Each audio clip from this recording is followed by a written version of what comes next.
Pak, tahu Gong Sibolong nggak Pak? Kurang tahu ya. Kurang tahu deh Pak. Kalau masalah Gong Sibolong saya nggak tahu tuh. Gong Sibolong? Belum pernah dengar tuh saya. Jawa Barat memiliki beragam budaya dan tradisi yang unik, serta kearifan lokal pada masing-masing daerah. Kearifan lokal merupakan bagian dari suatu budaya yang tidak dapat dipisahkan dari masyarakat itu sendiri. Kearifan lokal biasanya diwariskan secara turun-temurun, hingga cerita itu tetap hidup sampai saat ini. Depok contohnya, terdapat sebuah bentuk kearifan lokal, yaitu gong, yang dinamakan Sibolong. Gong Sibolong ini sangat terkenal di kota Depok, khususnya daerah Tanah Baru, hingga pemerintah setempat membangun sebuah tugu yang di atasnya digantung replika Gong Sibolong. Gong Sibolong ditemukan pada tahun 1549 saat Kelurahan Tanah Baru masih berbatasan langsung dengan Kelurahan Ciganjur. Beliau sudah berusia 95 tahun lebih dan ia masih rajin merawat gong ini. Beliau sempat meminta maaf kepada kami apabila ucapan beliau tidak jelas karena telinganya agak sulit untuk mendengar dan ia sudah mulai lupa. Pertama saya bicaranya begini, jadi keadaan pun Gong Sibolong kalau dulu zaman orang tua dulu begitu. Jadi kalau saya sudah termasuk pewaris yang gak setuju kalau jadi perwira ya alhamdulillah. Kalau di kakek ya memang kuliah begini. Jadi kalau orang cari sejarahnya saya kasih tahu tuh ikut lokasinya masih ada, tempatnya masih ada. Kalau Gong Sibolongnya rumahnya di sini, bapak itu ya jelasin apa adanya, apa yang saya bisa, apa yang saya alami seperti ini. Saya bagus. Sebab yang saya riwayat sejarah dia ini kebanyakannya anak sekolah. Kalau yang sakit ini alhamdulillah banyak banget ya. Kenapa saya cukup puas, terutama sejarah riwayat Gong Sibolong. Apa sebabnya? Saya dari masih kecil hidup saya memang ini anak alhamdulillah. Jadi saya hanya bersyukur kepada Allah SWT sampai sekarang masih ada. Pengen dengar suara Gong Sibolong? Ada. Kami bertemu dengan pemuka agama sekaligus budayawan yang mengetahui tentang Gong Sibolong, yaitu Pak Haji Umar. Pendapat saya tentang Gong Sibolong adalah suatu legenda masyarakat yang tentu sebagai langkah awal memang ditemukan sekitar tahun 1549. Bapak Rinin menemukan Gong Sibolong ini yang akhirnya sekitar Depok khususnya Tanah Baru dan sekitarnya ingin mengetahui bagaimana rahasia-rahasia yang ada dalam Gong Sibolong tersebut. Sudut pandang agama mengenai Gong Sibolong yang disakralkan oleh penduduk sekitar bahwa memang kenyataannya demikian. Namun pada sakral tersebut harusnya memang menitik beratkan kepada tidak boleh percaya dengan alat atau benda itu sendiri.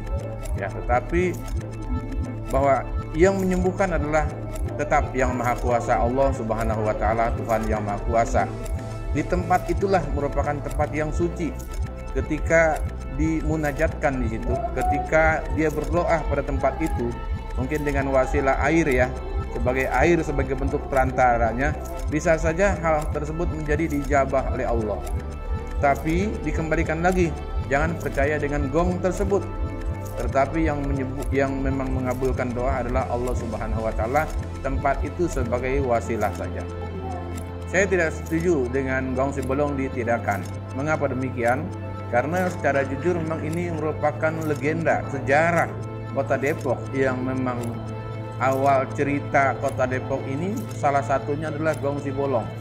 Mungkin di Cisalak adalah tape uli dan lain sebagainya.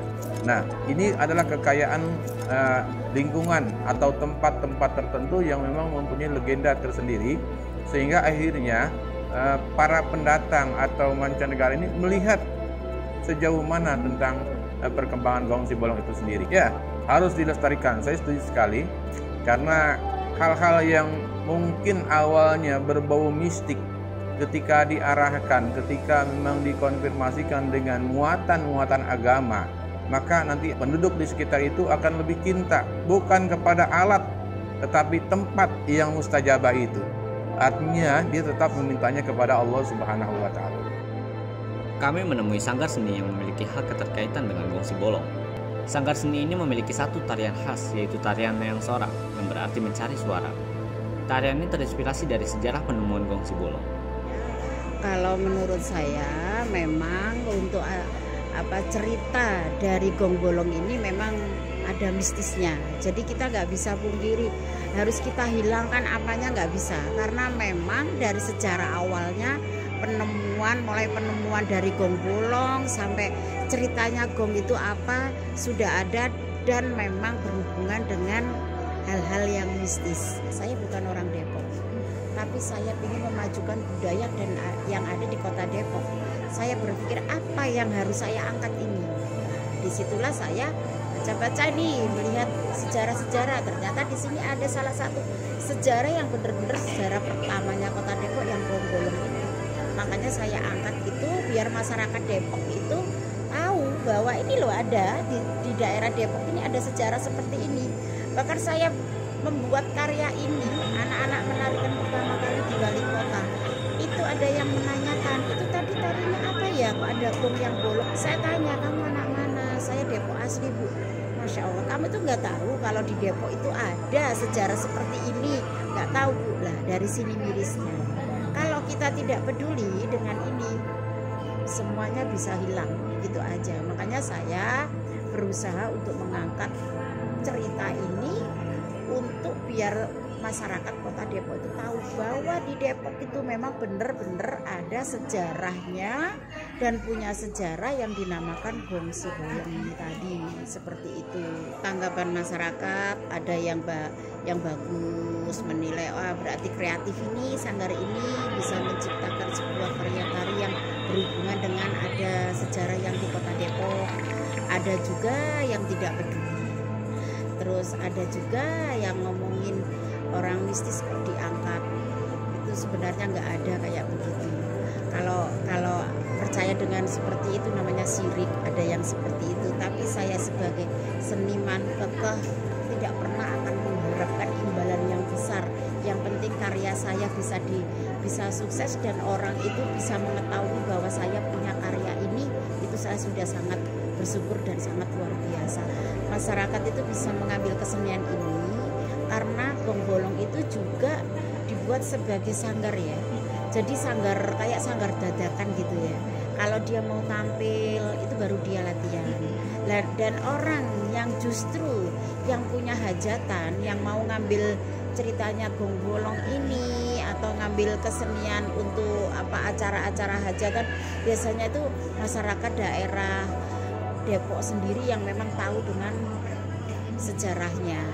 Orang-orang Depok asli ya, atau memang dia sudah tahu sejarahnya kan, karena ini seperti ronggeng gitu loh Mbak ini. Jadi sampai sekarang itu sanggar Sangga Buana ini, Pak Buang Jayadi ini personilnya masih ada, justru yang tua-tua. Cuman sayangnya tidak ada arahan dari pihak pemerintah untuk mengangkatnya, itu yang kasihan.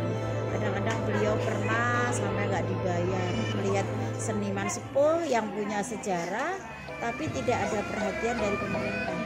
Gong Sibolong ini yang sudah dilupakan, hendaknya dibangkitkan kembali ceritanya, yang mana memang yang awal cerita itu Gong Sibolong bunyi dengan sendirinya. Ini artinya bahwa memang adanya satu getaran yang memang harus ditindaklanjuti, sehingga sebenarnya yang di atas bumi inilah manusia-manusia yang harus aktif untuk melihat bagaimana cakrawala yang ada. menyikapi ini semua. Ini merupakan tanda-tanda kebesaran Allah. Tidak seizin Allah itu gong berbunyi dengan sendirinya, tapi memang ada kehendak-kehendak.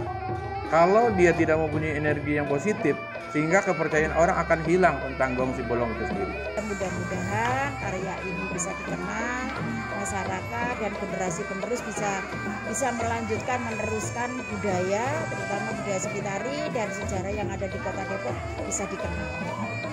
Khususnya gong bolong ya, bisa biar tahu. Ini adalah budaya Depok. Tapi orang Depok rumahnya jauh. Apa harusnya dan apa kudunya, saya nggak pernah minta. Insya Allah nanti kalau saya udah gak ada umur diwarisin sama yang muda.